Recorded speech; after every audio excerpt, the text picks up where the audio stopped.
नमस्कार साथियों, बीए प्रथम वर्ष हिंदी साहित्य की क्लास को कंटिन्यू कर रहे थे। हिंदी साहित्य के इतिहास में आप रीतिकाल को पढ़ रहे थे और रीतिकाल को आचार्य विश्वनाथ प्रसाद मिश्र ने 3 भागों में विभाजित किया। मिश्र जी के अनुसार रीतिकाल को 3 भागों में विभाजित किया, जिसमें रीतिबद्ध, रीतिसिद्ध और रीतिमुक्त काव्य धारा के कवियों को पढ़ा था। रीतिबद्ध वे कवि जो रीति के बंधन में बंध कर काव्यांग निरूपण युक्त लक्षण ग्रंथ लिखे हैं, या फिर आप ये कह सकते हो कि वे कवि जो रीति के बंधन में बंध कर रीति ग्रंथ लिखे हैं, वे सभी कवि रीतिबद्ध काव्य धारा के अंतर्गत आते हैं, जिसमें रीतिबद्ध के प्रवर्तक केशवदास को माना गया है। रीतिबद्ध काव्यधारा की परंपरा की शुरुआत चिंतामणि और मतीराम की कृति थी, जिसमें चिंतामणि की कृति रसविलास और मतीराम की कृति रसराज से रीतिकाल के परंपरा की शुरुआत मानी जाती है। उसी तरह रीतिकाल में अंतिम जो कृति है वह ग्वाल कवि के द्वारा लिखी गई रसरंग है। तो रीतिबद्ध के अंतर्गत जो रीति के बंधन में बंध कर रीति ग्रंथ लिखे, और रीति सिद्ध कवि जो रीति के बंधन में बंधे नहीं लेकिन रीति के नियमों को अवश्य उन्होंने ध्यान में रखकर काव्य रचना की है। इस प्रकार के रीति सिद्ध काव्य धारा के कवियों में बिहारी और रसनिधि। रीतिबद्ध के पश्चात रीति मुक्त काव्य धारा, जिसे प्रेम की पीर के कवि भी कहा जाता है या स्वच्छंदतावादी विचारधारा के कवि भी कहा जाता है। इसमें आलम, ठाकुर, गणानंद और बोधा 4 प्रमुख कवि हैं। रीतिकाल की रीति मुक्त काव्य धारा में 4 प्रमुख कवि, रीतिकाल के सभी अधिकतर कवि दरबारी कवि थे और रीतिकाल का जो प्रधान रस था वह श्रृंगार रस था। आज हम रीतिकाल की प्रमुख प्रवृत्तियों को पढ़ेंगे। रीतिकाल की प्रमुख प्रवृत्तियां, रीतिकाल की प्रमुख प्रवृत्तियां। तो रीतिकाल की प्रमुख मुख्य प्रवृत्ति में रीति निरूपण, रीतिकाल की प्रमुख प्रवृत्तियां रीति निरूपण,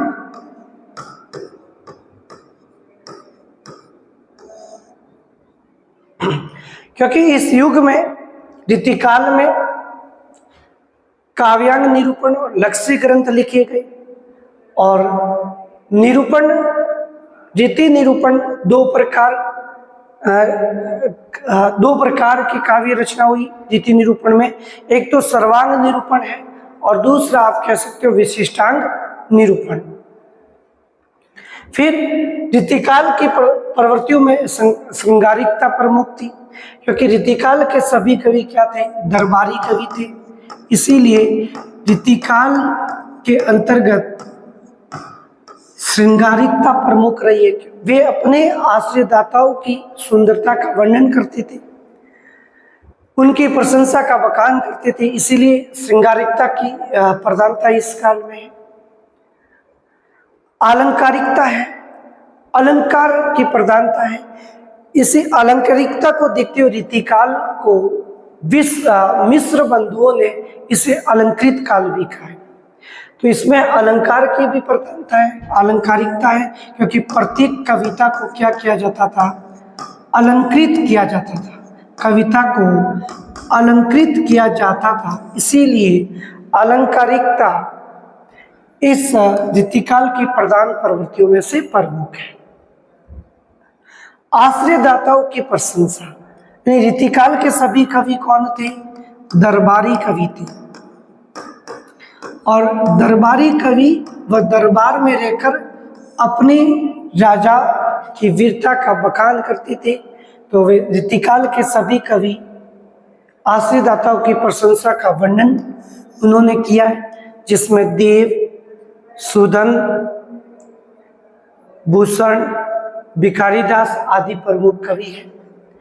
बहुज्ञता एवं पांडित्य प्रदर्शन है, शास्त्रीयता है इसमें, भक्ति एवं नीति यानी अधिकतर बिहारी के पदों में भक्ति, नीति और श्रृंगार की त्रिवेणी धारा बहती है, तो भक्ति और नीति के पद भी इस युग में लिखे गए। नारी भावना, नारी की नक्सिक वर्णन और नारी को दरबारी काव्य के अंतर्गत भोग विलास की वस्तु समझा जा रहा था। आचार्य हजारीप्रसाद द्विवेदी ने भी रीतिकाल में नारी को एक भोग विलास का पात्र बताया है। तो नारी भावना भी है। प्रकृति चित्रण, प्रकृति चित्रण पद्माकर, सेनापति और बिहारी के काव्य में प्रकृति चित्रण देखने को मिलता है। और ब्रज भाषा का प्रयोग, रीतिकाल के कवियों की जो काव्य की भाषा थी वह क्या थी? ब्रज थी। और दरबारी भाषा क्या थी? मुगल। दरबारी भाषा रीतिकाल के कवियों में काव्य की भाषा ब्रज और दरबारी भाषा थी वह आप कह सकते हो फारसी। तो ये रीतिकाल के प्रमुख मुख्य बिंदु है, जिसमें रीति निरूपण है, श्रृंगारिकता है, अलंकारिकता है, आश्रित दाताओं की प्रशंसा भी की है इन्होंने, बहुज्ञता एवं पांडित्य प्रदर्शन भी इनकी काव्य रचना में देखने को मिलता है, भक्ति, नीति और श्रृंगार का त्रिवेणी संगम की धारा बिहारी के पदों में देखने को मिलती है, नारी भावना का भी चित्रण है, प्रकृति का चित्रण पद्माकर की रच काव्य में मिलता है। ब्रज भाषा रीतिकाल के कवियों की प्रधान भाषा थी। पहला रीतिकाल की प्रवृत्तियों में है रीति निरूपण। रीति निरूपण, रीति निरूपण मैंने आपको बताया कि रीति निरूपण, आप रीति निरूपण को दो भागों में विभाजित कर सकते हैं। एक तो सर्वांग रीति निरूपण, सर्वांग रीति निरूपण, और दूसरा जो प्रकार है विशिष्टांग रीति निरूपण। विशिष्टांग रीति निरूपण,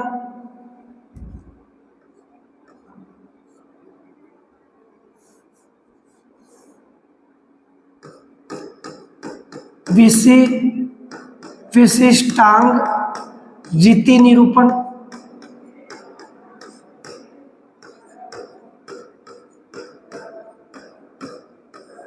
सर्वांग रीति निरूपण में काव्य लक्षण, काव्य हेतु, काव्य प्रयोजन, काव्य की आत्मा और सर्वांग निरूपण इसमें सभी का प्रयोग किया जाता था, इसीलिए इसे सर्वांग रीति निरूपण कह सकते हो, जिसमें काव्य लक्षण, काव्य प्रयोजन, काव्य हेतु, काव्य की आत्मा, रस और शब्द शक्ति सभी का प्रयोग इसमें किया जाता था, इसीलिए इसे सर्वांग निरूपण कहा जाता है। और सर्वांग निरूपण युक्त रचना जैसे जसवंत सिंह के द्वारा लिखी गई भाषा भूषण देव के द्वारा लिखी गई शब्द रसायन आदि में सर्वांग निरूपण युक्त रचनाएं हैं। विशिष्टांग रीति निरूपण में केवल विशिष्टांग रीति निरूपण में केवल रस, अलंकार, छंद आदि का विवेचन किया हुआ हो, आदि का विवेचन हो, तो वह विशिष्टांग रीति निरूपण युक्त रचना कहलाती है। जैसे देव की भाव विलास है, देव की भाव विलास आदि कृतियों में आपको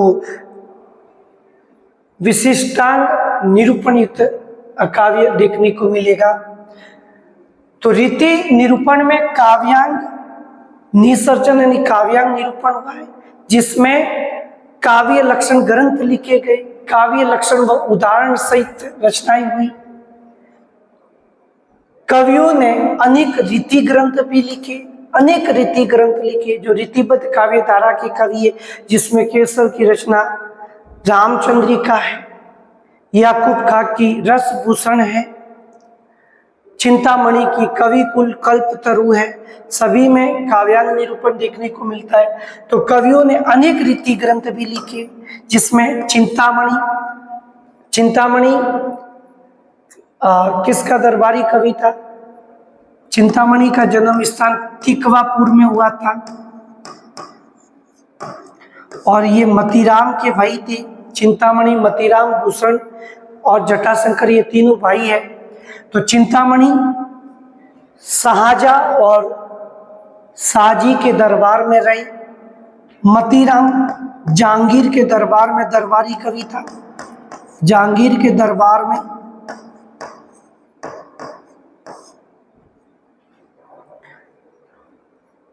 मतीराम की प्रसिद्ध रचनाओं में रसराज, ललित ललाम, फूल मंजरी आदि इनकी प्रमुख रचनाएं हैं। कुलपति मिश्र, इनकी प्रसिद्ध कृति है रस रहस्य।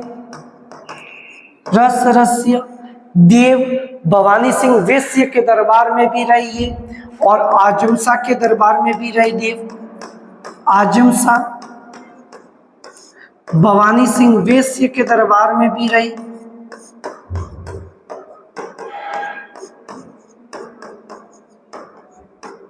जिन्होंने चल नामक संसारी भाव को बताया और आचार्य रामचंद्र शुक्ल के अनुसार जो चल नामक संसारी भाव है वह वर्तमान में अवहिता नामक संसारी भाव में क्या हो चुका है? समाहित हुआ है।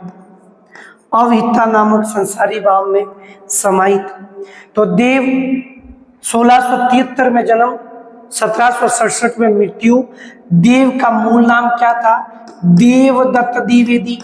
देवदत्त द्विवेदी। जन्म स्थान इटावा, उत्तर प्रदेश।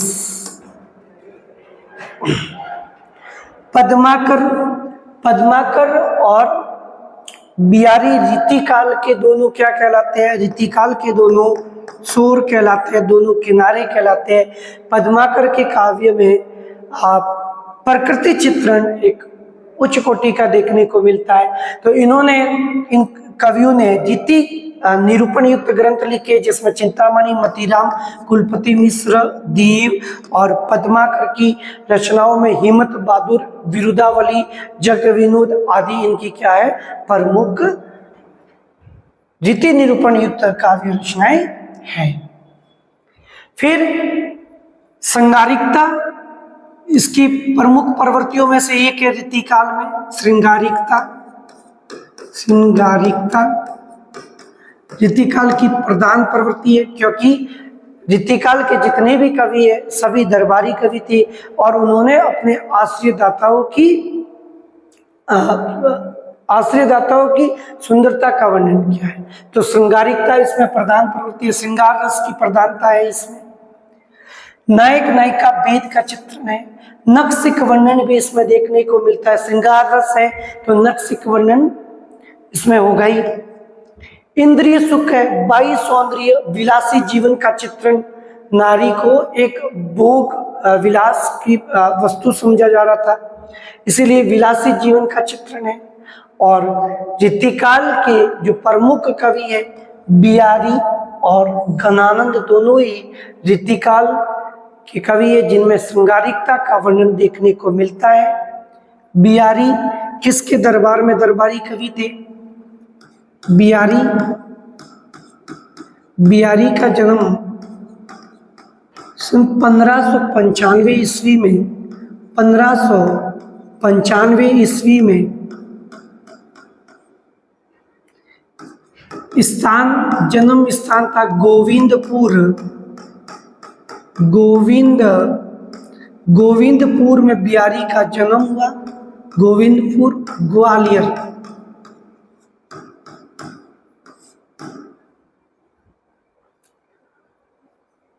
बिहारी के काव्य में भक्ति, नीति और श्रृंगार का त्रिवेणी संगम देखने को मिलता है। बिहारी की प्रसिद्ध जो कृति है बिहारी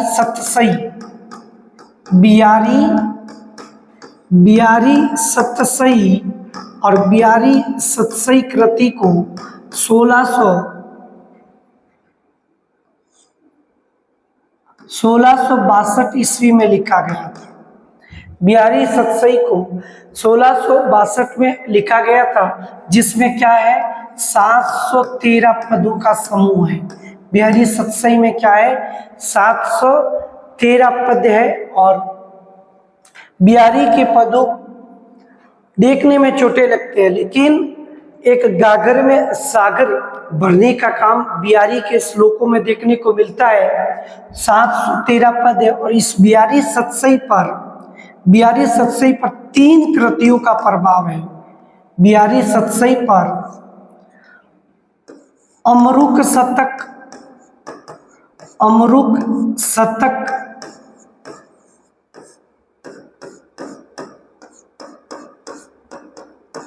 गाथा सप्तशती,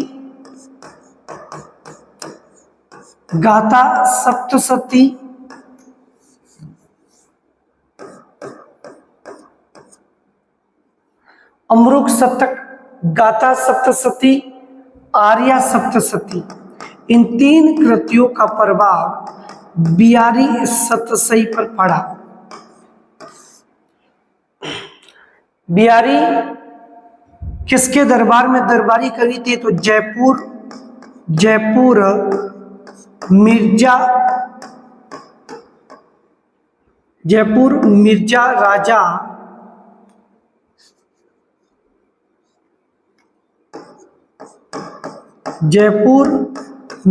राजा जय सिंह के दरबार में क्या थे? ये दरबारी कवि थे। बिहारी निम्बार्क संप्रदाय में दीक्षित हुए और नरहरिदास इनके गुरु का नाम था। बिहारी के गुरु नरहरिदास बिहारी के बारे में यूरोप के प्रसिद्ध विद्वान जॉर्ज ग्रेसन ने कहा कि पूरे यूरोप महाद्वीप में बिहारी सतसई के समकक्ष कोई कृति नहीं हो सकती। बिहारी का निधन 1663 ईस्वी में कब हुआ? 1663 ईस्वी में।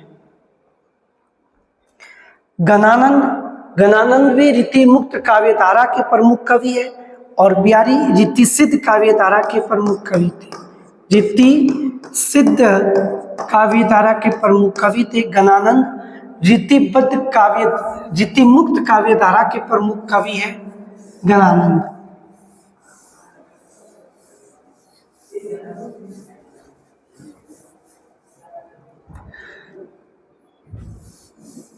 गणानंद का जन्म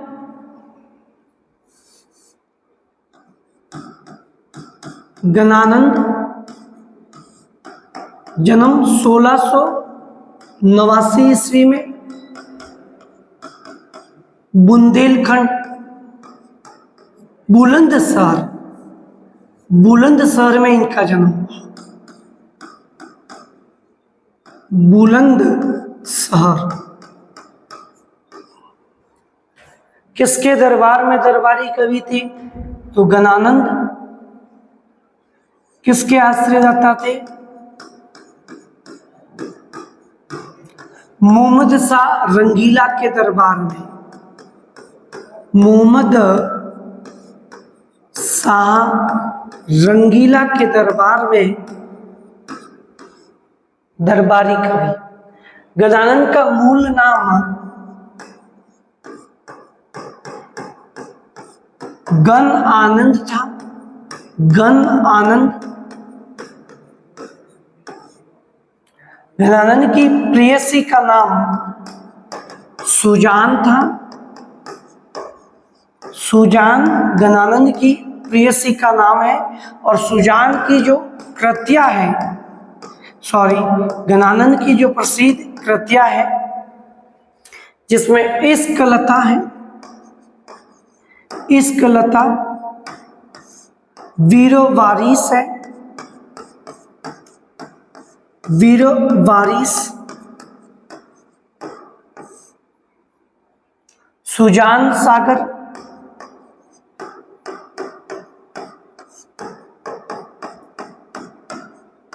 आदि गणानंद की प्रसिद्ध कृतियां हैं। गणानंद के बारे में आचार्य रामचंद्र शुक्ल ने उन्हें रस की साक्षात मूर्ति कहा है और प्रेम के मार्ग का ऐसा निरूपण करने वाला, ऐसा प्रवीण जवानदेही का दावा रखने वाला दूसरा कोई नहीं हो सकता। ये बात शुक्ल जी ने कही थी। तो रस की ये क्या है? साक्षात मूर्ति। गणानंद की मृत्यु 1739 ईस्वी में नादिर शाह के आक्रमण के समय हुई। अलंकारिकता रीतिकाल की प्रमुख प्रवृत्ति है। अलंकारों को कविता का सौंदर्य माना गया है और अलंकार वीन कविता को दोषयुक्त कौन मानते थे? केशव अलंकार युक्त कविता को, अलंकार वीन कविता को दोषयुक्त मानते थे। केशव का जन्म 1555 ईस्वी में और मृत्यु 1617 ईस्वी में। केशव का उपनाम वेदांत मिश्र था। उपनाम केशव का क्या है? वेदांत मिश्र। और ये किसके दरबार में थे? दरबारी कवि किसके थे? तो ओरछा नरेश इंद्रजीत सिंह के दरबार में। ओरछा नरेश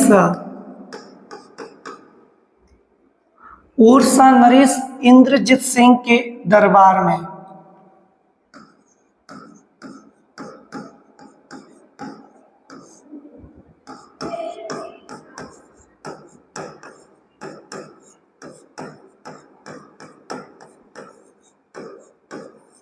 दरबारी कवि ओरछा नरेश इंद्रजीत सिंह के दरबार में क्या थे? ये दरबारी कवि थे। इनकी प्रमुख रचनाओं में रामचंद्रिका, जो तुलसीदास की प्रतिस्पर्धा में लिखी गई थी एक रात में, इसमें छंदों की अधिकता होने की वजह से छंदों का अजायब घर भी इसे कहा जाता है। रामचंद्रिका, रसिक परिया भी केशव की प्रमुख कृति है। कवि प्रिया, जहांगीर जस चंद्रिका,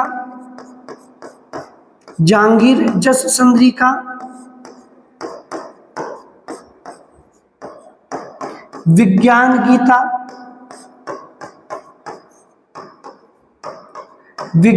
गीता आदि केशव की प्रमुख कृतियां हैं।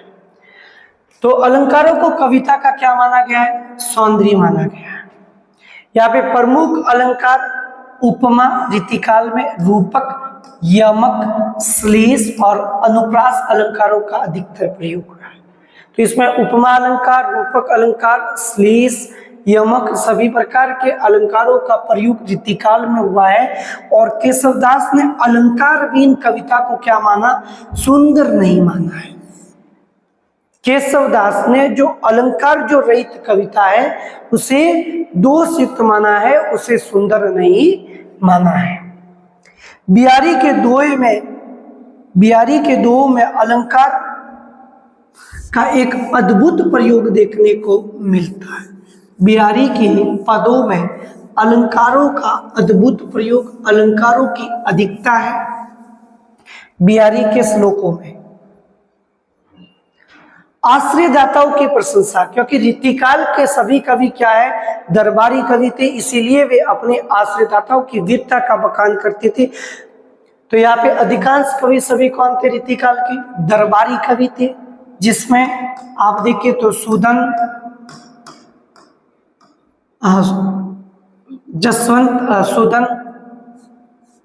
भूषण, चिंतामणि, देव आदि सभी क्या थे? प्रमुख दरबारी कवि थे। तो अपने आश्रयदाता राजाओं की प्रशंसा में वे काव्य रचना करते थे। उदाहरण के तौर पे देखिए, जैसे देव किसके दरबार में था? भवानी सिंह वैश्य के दरबार में था, तो उनकी प्रशंसा में उन्होंने भवानी सिंह की प्रशंसा की, तो भावविलास, भवानी विलास आदि काव्य रचनाएं लिखी। भूषण को भूषण की उपाधि चित्रकूट के राजा रुद्र सोलंकी के द्वारा दी गई और इनकी मृत्यु पर स्वयं राजा छत्रसाल ने कंधा दिया था। तो आज आचार्य रामचंद्र शुक्ल ने कहा कि इन दो वीरों का जो बखान समस्त हिंदू जाति करती है वह इसी की देन है, भूषण की। भूषण किसके दरबार में था? शिवाजी वह छत्रसाल के दरबार में। रीतिकाल के भूषण एकमात्र ऐसे कवि हैं जिनकी रचनाओं में श्रृंगार रस न होकर वीर रस की प्रधानता है। भूषण की कृतियों में, रचनाओं में वीर रस की क्या है? प्रधानता है, और इनकी रचनाओं में वीर रस प्रमुख है, जिसमें शिवाजी की प्रशंसा में इन्होंने लिखा शिवराज भूषण, शिवराज भूषण शिवा बावनी, शिवा बावनी 17 साल की याद में लिखा 17 साल दशक। तो भूषण को भूषण की उपाधि चित्रकूट के राजा किसने दी थी? रुद्र सोलंकी के द्वारा दी गई, और ये मतीराम और चिंतामणि के क्या है? भाई हैं। तो शिवाजी व छत्रसाल की प्रशंसा का इन्होंने क्या किया है? बखान किया है। बिहारी, मतीराम, पद्माकर भी दरबारों से जुड़े रहे हैं। बिहारी मिर्जा राजा जयसिंह के दरबार में था, मतीराम जहांगीर के दरबार में,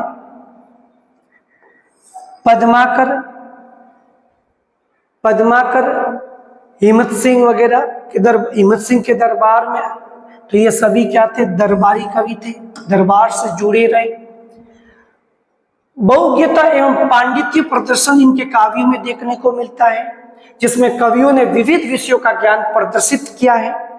बिहारी ने ज्योतिष, आयुर्वेद, गणित, कामशास्त्र, नीति, चित्रकला आदि विषयों पर इन्होंने काव्य रचनाएं की है। बिहारी ने ज्योतिष पर, आयुर्वेद, गणित, कामशास्त्र, पुराण, नीति, चित्रकला आदि पर पद लिखे, काव्य रचना की है, 2 ही लिखे। बिहारी के 2 में बहुज्ञता के अनेक प्रमाण हैं।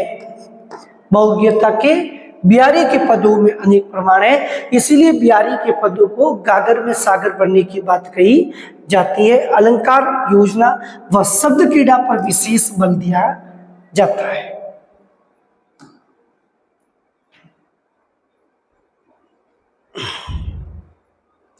भक्ति एवं नीति, भक्ति और नीति बिहारी के पदों में, रीतिकाल के कवियों के पदों में भक्ति और नीति दोनों रूप देखने को मिलते हैं। कुछ कवियों ने भक्ति भाव भी व्यक्त किया है। राधा कृष्ण संबंधित काव्यों में श्रृंगार मिश्रण देखने को मिलता है। रीतिकाल का प्रधान रस है श्रृंगार रस। बिहारी सत्सई में भी नीति व जीवन उपयोगी दोहे देखने को मिलेंगे। बिहारी के पदों में नीति और जीवन से संबंधित उपयोगी पद, नीति कथन में व्यक्तिगत और अनुभवों पर ये आधारित है सभी दोहे। नारी भावना, अब नारी का नक्सिक वर्णन इन रीतिकाल के दरबारी कवियों ने किया है, और नारी को एक भोग वस्तु और विलास का साधन माना जाता था। नक्सिक वर्णन है इसमें, श्रृंगारिकता, सौंदर्य है, और अंग प्रत्यंग का चित्रण रीतिकाल की प्रधान प्रवृत्ति रही है। नारी का सामाजिक स्थिति, समाज में उसका स्थान क्या बताया, गौण बताया, क्योंकि उसे एक भोग विलासी वस्तु समझा जाता था। नारी दृष्टिकोण दरबारी संस्कृति से प्रभावित थी, क्योंकि उनकी नक्सिक वर्णन नारी का किया जाता था। तो ये रीतिकाल की प्रमुख प्रवृत्तियों के मुख्य बिंदु हैं। प्रकृति चित्रण, रीतिकाल के कवियों ने प्रकृति चित्रण भी किया है, अलंकारिक रूप से अधिक देखने को मिलता है। प्रकृति का चित्रण जिसमें वसंत ऋतु, वर्षा ऋतु, चातक, कोयल, कमल आदि पर प्रत्येक विषय पर उन्होंने दोहे लिखे हैं। बिहारी देव, पद्माकर आदि ने प्रकृति का चित्रण किया है। प्रकृति का चित्रण बिहारी के पदों में, देव के पदों में, पद्माकर के पदों में प्रकृति चित्रण देखने को मिलता है और मौलिकता व नवीनता का इसमें क्या है, अभाव रहा है। ब्रज भाषा का प्रयोग, अब रीतिकाल के जो दरबारी कवि थे उनके काव्य की भाषा क्या थी, ब्रज थी। और ब्रज भाषा में गणानंद की काव्य रचनाओं में ब्रज भाषा का उत्कृष्ट रूप देखने को मिलता है। शुद्ध और परिष्कृत भाषा है गणानंद और बिहारी के पदों में। तो ब्रज भाषा रीतिकाल की प्रमुख काव्य भाषा थी, लेकिन दरबारी भाषा क्या थी, फारसी। सभी प्रमुख कवियों ने ब्रज भाषा में ही रचना की है। ब्रज भाषा की विशेषता क्या है, उसमें मधुरता है, ललित सौंदर्य पद है, भावों की अभिव्यक्ति देखने को मिलती है, परंतु व्याकरणिक शुद्धता का अभाव है इसमें। आचार्य रामचंद्र शुक्ल के अनुसार कि ललित है ब्रज भाषा, भावों की अभिव्यक्ति है, उसमें मधुरता है, लेकिन व्याकरणिक दृष्टि से वह शुद्धता का उसमें क्या मिलता है, अभाव देखने को मिलता है ब्रज भाषा में। रीतिकाल श्रृंगार और अलंकार की इसमें प्रधानता है, श्रृंगारिकता इसमें प्रधान, श्रृंगार रस है रीतिकाल का प्रधान रस, और अलंकार की अधिकता देखने को मिलती है। इसीलिए केशव की रचना और रामचंद्रिका को चंदों का अजायब घर कहा जाता है। छंद अलंकारों की अधिकता की वजह से रीति ग्रंथ और नायिका वेद का इसमें विकास हुआ है। दरबारी संस्कृति और आश्रय दाताओं की प्रशंसा का वर्णन किया जाता था, नहीं तो उस दरबारी कवि को उस राजा के दरबार से निष्कासित भी किया जाता था। तो वे अपने आश्रयदाताओं की वीरता और उसकी प्रशंसा का वर्णन करते थे। ब्रज भाषा का एक आदर्श रूप देखने को मिलता है रीतिकाल में, और साहित्य, सौंदर्य, विलासिता, अलंकारिता का प्रतीक है। तो रीतिकाल की ये प्रमुख प्रवृत्तियां थी, जिसमें रीति निरूपण, श्रृंगारिकता, अलंकारिकता और पांडित्य प्रदर्शन, नारी को भोग विलास की वस्तु समझना आदि इस युग के क्या है, प्रमुख प्रवृत्तियां रही है। तो रीतिकाल के प्रमुख कवि बिहारी, गणानंद, पद्माकर, देव आदि के परिचय और उसकी रचनाओं को आपको याद रखना है। धन्यवाद।